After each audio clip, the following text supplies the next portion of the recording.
minutes. Let's get right to Todd Pyro, who is live for us in the studio with the latest on the political tug of war. Good morning, Todd. Good morning to you, Heather. It seems like we are closer than ever to seeing what's inside the Democrats' classified memo, rebutting the Republican surveillance memo, with the senior White House official hinting it could soon see the light of day if Justice Department concerns are addressed. This all comes after White House Legislative Director Mark Short accused the top Democrat on the House Intel Committee, Adam Schiff, of intentionally sabotaging the release of the Dem memo by including sources and methods he knew would have to be redacted, setting up a situation where if the White House redacted it, Short said there would have been an outcry that President Trump was trying to edit it. We're not afraid of transparency. I think you're going to see us release the memo, Chuck. What the president said is that we believe that Congressman Schiff intentionally put in there methods and sources that he knew would need to be redacted. Democrats in the House only voted to release their memo. They voted against the Republican memo. There is a hypocrisy here, Chuck. We will be releasing that memo. We've asked them to clean it up. So now Schiff says he does plan to meet with the FBI to go through their concerns and redact sensitive material. Nevertheless, he continues to battle the president. The president doesn't want the public to see the underlying facts. What is revealed in our memo are quotations from the very FISA application that really demonstrate just how misleading the Republicans have been. But the president doesn't want you to see these facts from the FISA application because it completely undermines his claim of vindication. House Intel Committee Chair Devin Nunes, the author of the Republican surveillance memo at the center of all this, says he actually wants the Democratic rebuttal to be released, calling the Dem doc ridiculous on the face of it. And on we go, Heather. That's true. So a lot of people saying, get it all out there and let us make up our minds for ourselves. All right. Thank you so much, Todd. No problem. Appreciate it. Okay. Well, counselor to the president, Kellyanne Conway, says that there is no reason not to believe those accusing former White House aide Rob Porter of domestic violence. So Conway also says that the White House is sticking by Chief of Staff John Kelly despite questions over his handling of the scandal. I spoke to the president last night. I told him I'd be with you today, and he said, please tell Jake that I have full faith in Chief of Staff John Kelly and that I'm not actively searching for replacements. He said, I saw that all over the news today. I have faith in him, and he does.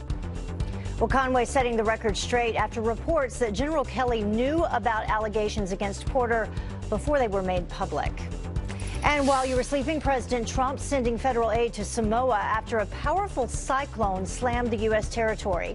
Our commander-in-chief declaring a state of emergency to help the 50,000 people recover from the widespread damage. Tropical storm Gita pummeling the South Pacific Islands, ripping off roofs, leaving thousands of people without power. And new overnight, the United States dominates the slopes at the Winter Olympics. Jamie Anderson earning a gold medal in the women's snowboarding slope style. Anderson celebrating the win, wrapping herself with an American flag. She also, by the way, won gold in the same event at the Sochi Games back in 2014. And then 17-year-old Red Gerard won gold for the U.S. in the men's slope style Saturday. And there were also two firsts for Team USA. Chris Mazur becoming the first American to medal in singles luge, earning a silver. And figure skater Mirai Nagasu becoming the first American woman to land a triple axel in Olympic competition. Look at that. Doesn't even look possible, but she helped the U.S. to a bronze in the team free skating overnight thanks to that. Well, Team USA currently sits third in the medal count with 4 total, 2 of them gold. Germany lands with 3 golds. And the time now is about 10 minutes after the top of the hour. The liberal media under fire for glamorizing Kim Jong-un's sister at the Olympics. Our next guest, an active duty Army officer, says the normalization of such a brutal regime is shameful journalism.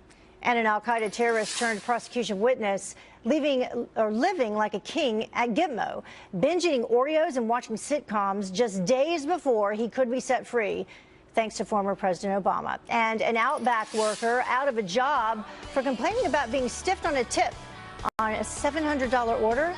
You won't want to miss this one. Stay with us.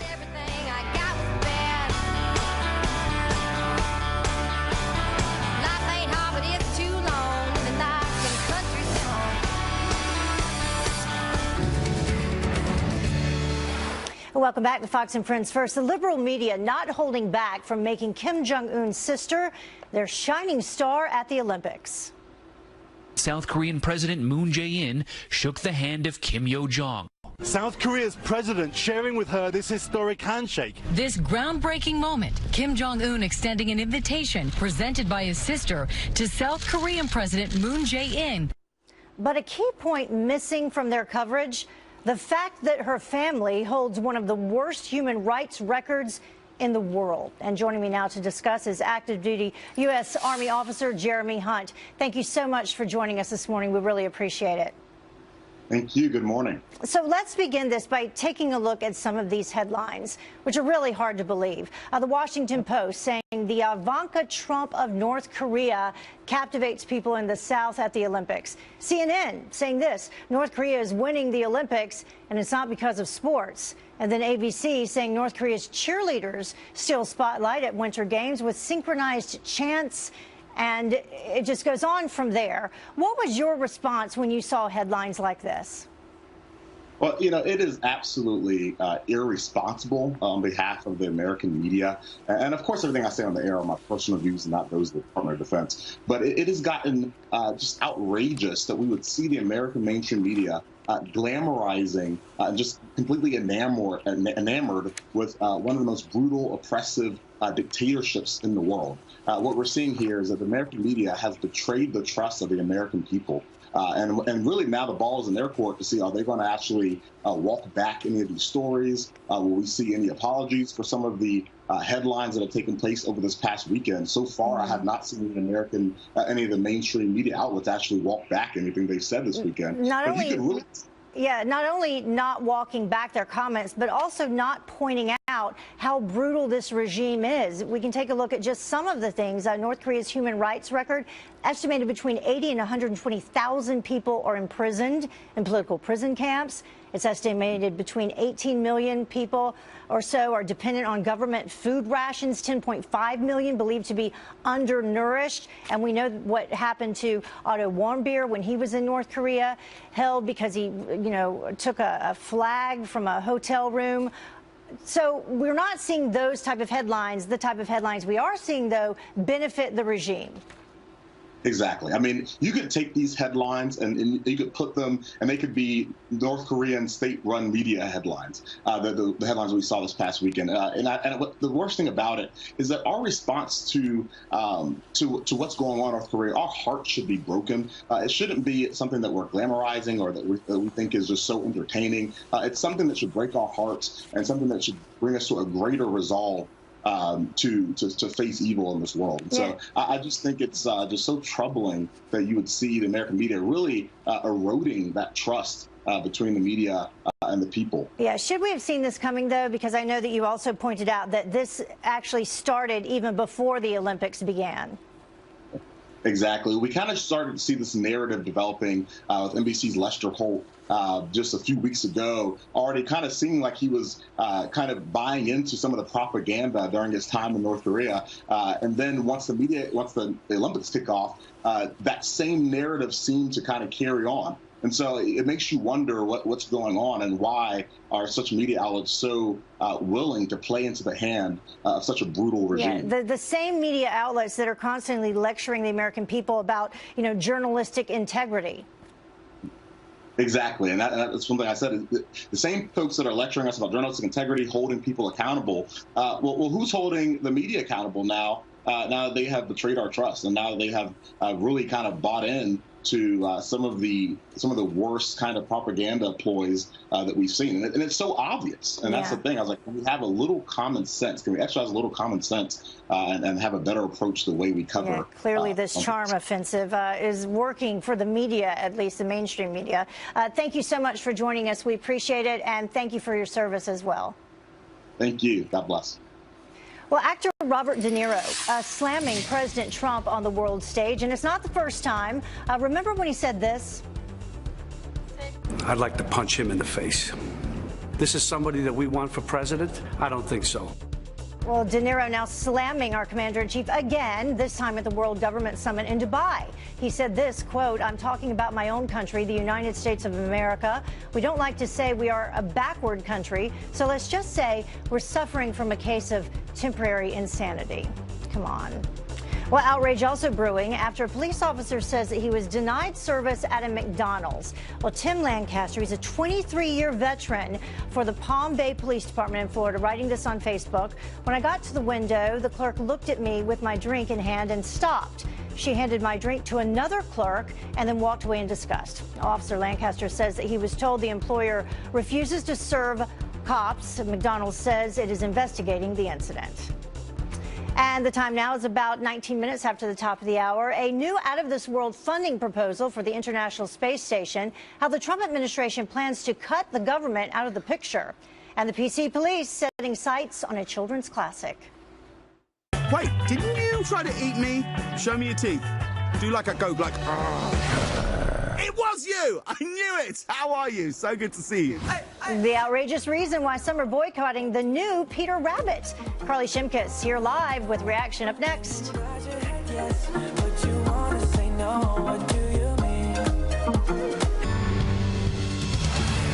Welcome back. The liberal media fawning over Kim Jong-un's sister at the Olympics. We were just talking about this, when some even calling her the North Korean Ivanka. But the internet not as impressed. Carly Shimkus with Fox News Headlines 24/7, Sirius XM 115, here with the backlash online. Good morning. Good morning. Yeah, that's right. A day after CNN was criticized for its glowing review of Kim Jong-un's sister, the New York Times came out with an article of their own, tweeting, "Without a word, only flashing smiles, Kim Jong-un's sister outflanked Vice President Mike Pence in diplomacy." Now, the article goes on to praise Kim Yo-jong for being an excellent ambassador to her country, while at the same time criticizing the vice president. Reaction on social media, though, as you can imagine, has been swift. Take a look at this. Shannon says, "I'm sure Otto Warmbier's parents, were equally charmed." Dana Lash, conservative commentator, says she outflanked him in operating concentration camps, starving citizens, torture, rape of female prisoners, and murdering her own family members. Your glowing coverage of this tyrannical regime is insane. And Ari Fleischer ends things saying, "You've got to be kidding me." So, Heather, we knew that coverage of the Olympics in South Korea was going to be political, but these sort of glowing reviews are catching a lot of people by surprise. Yeah, and these headlines, the regime there in North Korea will just use as propaganda. That's right. So this server was fired at Outback for what? What happened here? Okay, so a server says that she was fired from Outback Steakhouse after filling out a $735 carry-out order for a church, a mega church in Florida.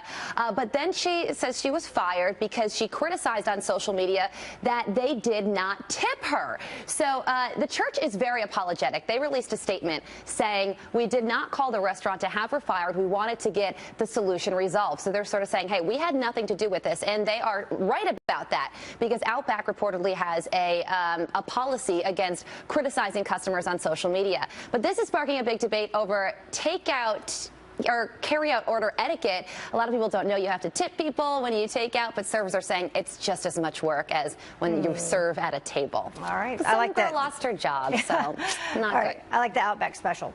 So why are parents boycotting this Peter Rabbit movie? Why in the world? They're calling it allergy bullying. That's because the movie has a scene where the villain has an allergy to blackberries, and Peter Rabbit sort of gets back at him by feeding said villain a blackberry. So people are saying you can't do it. That's inappropriate. Outrage ensued. Look at these tweets. Somebody says, "As a mother of a toddler allergic to several foods, I am disgusted that Sony would make a joke out of flicking an allergen at a food allergic individual. Doing so is felony aggravated assault. What kind of message does that scene send kids? Hashtag boycott Peter Rabbit." Come on. Yeah, I mean, she does have a point. I'm not a mom of a child with a, That is true, but you could also say, you could make the argument, it's just a cartoon. True. All right. Thank you so much, Carly. Appreciate it. Appreciate it. Well, coming up, this Fox News alert for you. A plane crash horror. Look, stunning new surveillance video showing the moment that a Russian jet crash explodes into a ball of flames. Was weather to blame? We'll take a look at it. And President Trump keeping his campaign promises. We will build a great wall along the southern border. Build that wall. Build that wall. Build that wall. Build that wall. The Trump administration unveiling a budget proposal today with billions included for the border wall. But But will it pass? Our political panel on deck to debate it. Ain't that America? Something to see, baby. Ain't that America? We are back with a Fox News alert for you. Hundreds of rescuers battling the elements overnight, scouring a crash site for clues. This happened in Russia. The Russian plane crash. It plunged into a field, killing all 71 on board. Well, Kelly Wright joins us now live with some brand new information in the investigation. Good morning, Kelly. Heather, good morning to you as well. When Saratov Airlines Flight 6W703 took off from Moscow's Domodedovo Airport, there was no indication of anything wrong at all. Everything appeared to be normal. But just minutes after taking off, the flight fell from radar, indicating that plane, its crew, and passengers were in serious trouble. A distant surveillance camera shows the plane plunging into a snowy field. Difficult to look at. It was bursting into flames, a ball of fire. Rescue crews quickly rushed to the site of the crash, but no survivors are found. All 71 people aboard the flight perished in the crash. Some residents from nearby villages reported hearing a loud explosion that rattled homes and blew out windows. Recovery crews working through the night had the grim task of recovering bodies. Earlier, one of the plane's black boxes was found. Saratov Airlines told TASS Russian news agency the plane had made several trips the day of the crash and everything appeared to be normal. Telling TASS this: before each of those flights, the plane was checked. The last two technicians who serviced the plane were flying on board the aircraft at the time of the crash. The final check before the fatal flight did not reveal any deviations on the aircraft. Flight 6W703 was traveling to Orsk, where relatives of passengers had been waiting and were told about the tragic news of the ill-fated flight. Upon hearing the sad news, White House Press Secretary Sarah Sanders said this. She said, "It is deeply saddened by the tragic deaths of those on board Saratov Airlines Flight 703. We send our condolences to the families of those who lost their lives and to the people of Russia." The cause of the crash, Heather, remains under investigation. There's certainly a lot of investigation going on. As we've seen, they will continue until they can find out what's happening. Yeah, our prayers with the 71 people who lost their lives and their families. Very tough loss. Thank you so much, Kelly. Appreciate you joining us. Sure. Well, back at home, another air crash to talk about. 4 family members are dead after a small plane crash in Southern California. This private jet going down about 40 miles north of downtown Los Angeles, killing the pilot, his daughter, son-in-law, and 9-year-old granddaughter.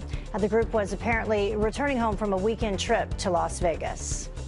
And a World War II-era bomb shuts down London City Airport. Construction workers discovering that the bomb, they discovered it in the nearby river. Police and the Royal Navy are still working at this hour to safely remove the explosive.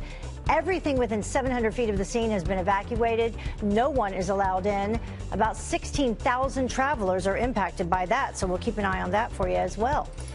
And you can't make this stuff up. Southwest forced to cancel hundreds of flights in Chicago because they ran out of de-icing fluid, frustrating stranded passengers.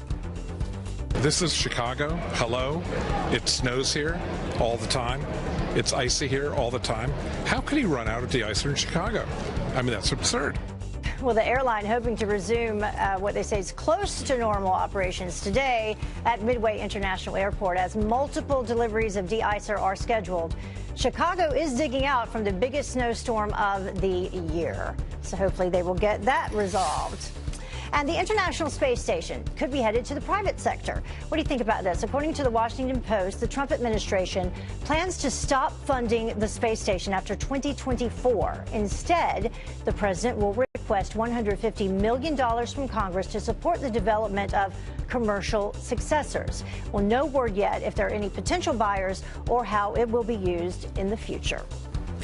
And also today, the Trump administration will submit its budget to Congress. And according to the White House budget director, he can't expect it to reflect the president's priorities.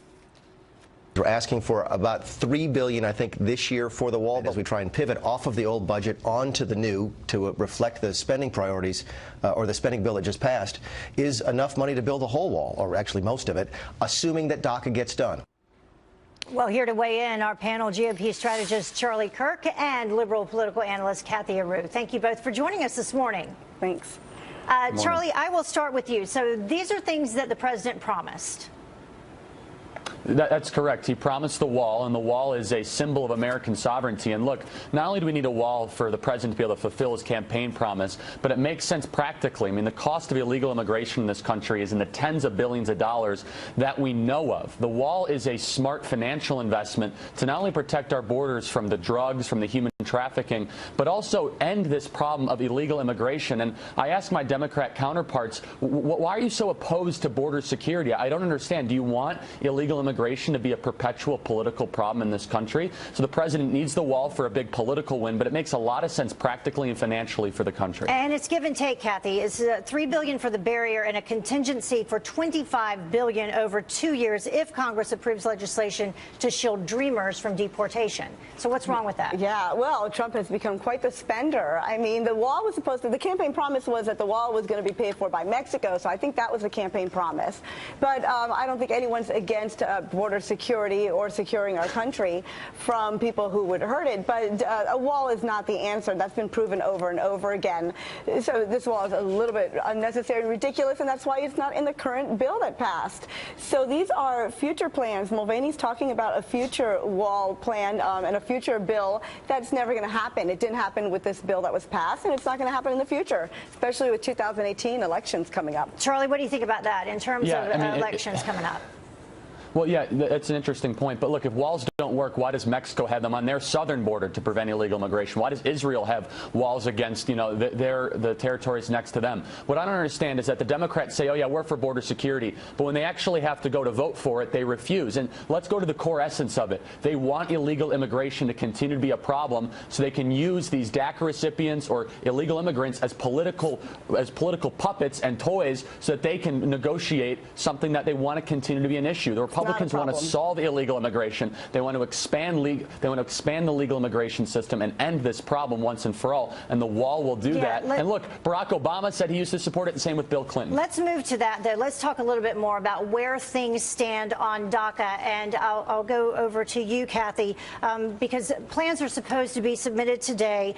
The Senate will put forth this House revenue bill as a vehicle to consider legislative proposals for, you know, immigration. Right. And DACA, we're hoping, unfortunately, DACA wasn't in the bill, which is unfortunate because we have these members of society who are opening businesses, who are brought here as children, who follow a criteria that many Americans can't even follow. So we have these wonderful people in our society that are following this tough criteria to be dreamers, to be part of DACA, and we're going to eliminate it. So what's the president going to do? He's proposing to deport Actually, so many people. The president is actually saying that they can stay. Citizenship. Not only 700,000 of them, but 1.8 million. We don't know, though. We don't know what's going to happen. Charlie? Well, look, I mean, that's just an absurd claim. The president was overly generous in his proposal to Congress to allow citizenship for 1.8 million dreamers, to then end chain migration, build the wall, and secure our borders. I don't understand this argument that he wants all of them to be deported. The Democrats would have taken this deal if President Obama offered it to them 5 years ago, but now all of a sudden they want unlimited illegal immigration. If we have some people that are able to come to the table and negotiate in good faith, we can solve the immigration problem. The president is being overly generous, mind you, with the Democrats, and for whatever reason they don't want to come to the table and strike a deal. Some Republicans aren't happy with the president. Democrats aren't happy with the president. And that's kind of what happens when you make a deal. Both sides aren't going to get, neither side is going to get everything that they want. Charlie and Kathy, thank you very much for joining us this morning. We'll see what happens today on DACA and the budget.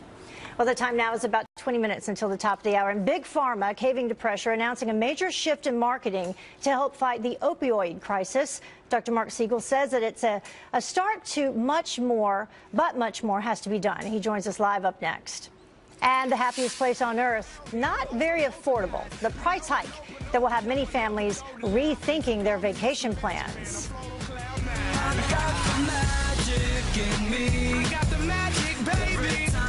Touch that track, it turns into gold.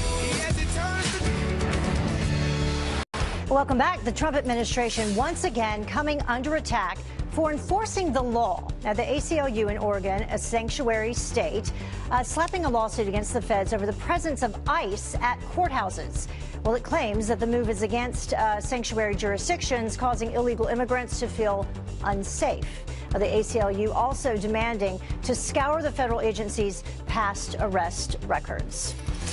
And then there's this, an al-Qaeda terrorist turned prosecution witness now living like a king at Gitmo, complete with strawberries and cream Oreos and episodes of Arrested Development. Ahmed al-Darbi, who pled guilty to an attack in Yemen, by the way, scoring the sweet deal in exchange for snitching on a fellow terrorist. His brother-in-law, a 9/11 hijacker who crashed the plane into the Pentagon.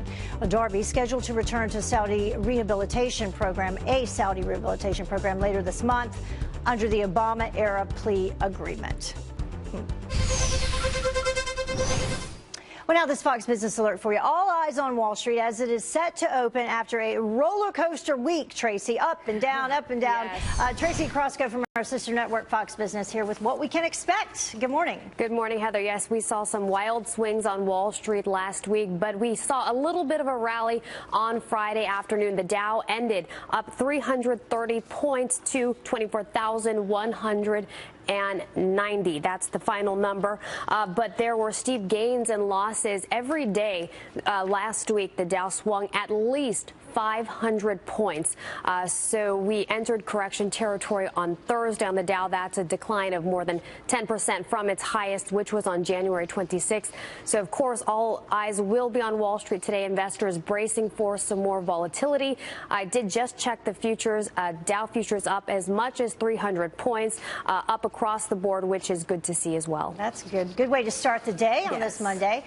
Some fast food workers, they are set to protest in a push for the $15 minimum wage. Yes, we've seen these types of protests going on, but fast food workers across the Mid-South